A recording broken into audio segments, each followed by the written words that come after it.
ஒரு பாட்டியம்மா இருந்தாங்களாம். அவங்களுக்கு கிட்டத்தட்ட 60 வயசு வரைக்கும் அந்த அம்மாவுக்கு கண்ணு தெரியாது. வாழ்க்கை ஃபுல்லா கண்ணு தெரியாது. அப்ப 60 வயசு வரைக்கும் அந்த அம்மாவுக்கு கண்ணு தெரியாம இருக்கும்போது, பல டைம் யோசிச்சிருக்கலாம். என் வாழ்க்கையில என்ன பிரயோஜனம்? என் வாழ்க்கையினால யாருக்கு என்ன யூஸ்? அப்படின்னு நெறைய டைம் நம்ம யோசிச்சிருக்கலாம். ஆனா ஒரு நாள் அந்த அம்மா 60 வயசுல அவங்க பாஸ்டர் கிட்ட போறாங்க. பாஸ்டர் கிட்ட போய் கேட்கறாங்க, "ஐயா எனக்கு ஒரு புதிய ஏற்பாடு பைபிள குடுங்க."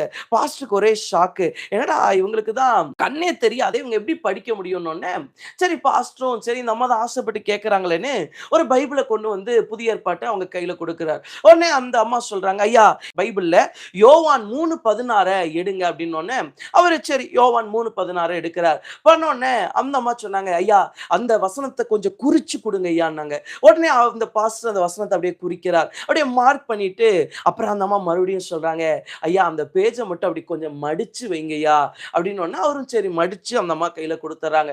60 வயசு வரைக்கும் கண் தெரியாது.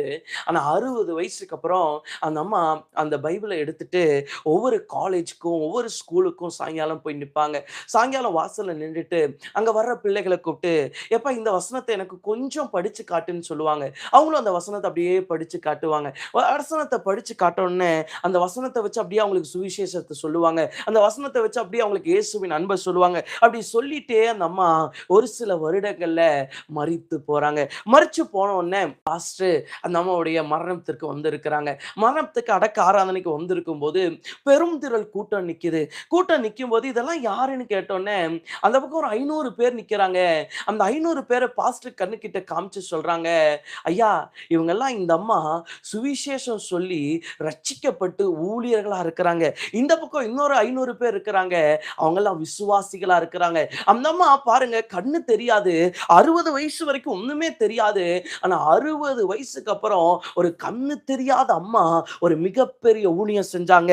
அப்போ அந்த அம்மாவுடைய வாழ்க்கையில 60 வயசு வரைக்கும் என்னதான் இருந்திருக்கும்னா, இவங்க வாழ்க்கையில ஒண்ணுமே இல்லப்பா, ஒரு திட்டமும் இல்லப்பா, இவங்க வாழ்க்கையில ஒரு தரிசனமும் இல்லப்பா, அப்படிதான் எல்லா கண்ணுக்கும் தெரிஞ்சிருக்கும். ஆனா 60 வயசு வரைக்கும் அந்த அம்மாவ கர்த்தர் பாதுகாத்து வச்சதுக்கு ஒரு பெரிய நோக்கம் இருந்துச்சு. 60 வயசு வரைக்கும் அந்த அம்மாவ ஆண்டவர் வேலி அடைத்து வச்சதுக்கு ஒரு பெரிய நோக்கம் இருந்துச்சு. இந்த ராத்திரி நான் உங்க வாழ்க்கையில சொல்றேன், தேவன் இத்தனை வருடங்கள், இத்தனை காலங்கள் உங்களை வேலி அடைத்து வைத்ததற்கு ஒரு பெரிய நோக்கம் இருக்குது. ஒரு பெரிய மகிமையான திட்டம் இருக்குது. எங்க பாருங்க 60 வயசுல போய் ஒரு அம்மா ரிட்டயர்மென்ட் ஸ்டேஜ், அதுவும் நல்லா இருக்கிறவங்கன்னா பரவால்ல, கண்ணும் தெரியாது.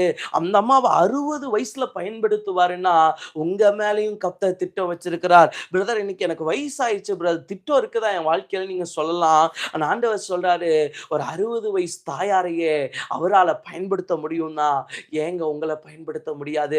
ஏங்க உங்க மேல இருக்கிற அவருடைய மகிமையான திட்டத்த அவரால நிறைவேற்ற முடியாது? இன்னைக்கு ராத்திரி நான் கண்டிப்பா சொல்றேன், உங்க மேல ஒரு பெரிய மகிமையான திட்டம் இருக்குது.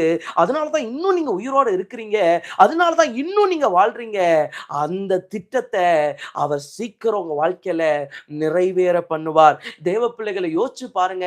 உங்களுக்கு வந்த பிரச்சனைக்கு, உங்களுக்கு வந்த போராட்டத்துக்கு நீங்க என்னைக்கோ இல்லாம போயிருக்கணும். என்னைக்கோ உங்க வாழ்க்கைய விட்டு நீங்க போயிருக்கணும். என்னைக்கோ இந்த காரியத்த விட்டு போயிருக்கணும். ஆனா இன்னும் உங்கள நிற்க பண்ணி, இன்னும் உங்கள அந்த இடத்துல வச்சு உங்கள பாதுகாத்து கொண்டிருக்கிறார்னா, அது சாதாரணம்னு நினைக்கிறீங்களா? கண்டிப்பா சொல்றேன். உங்க மேல ஒரு பெரிய மகிமையின் திட்டத்த கர்த்தர் வச்சதுனால மட்டும் தான் இந்த ராத்திரி இன்னும் நிக்கிறீங்க.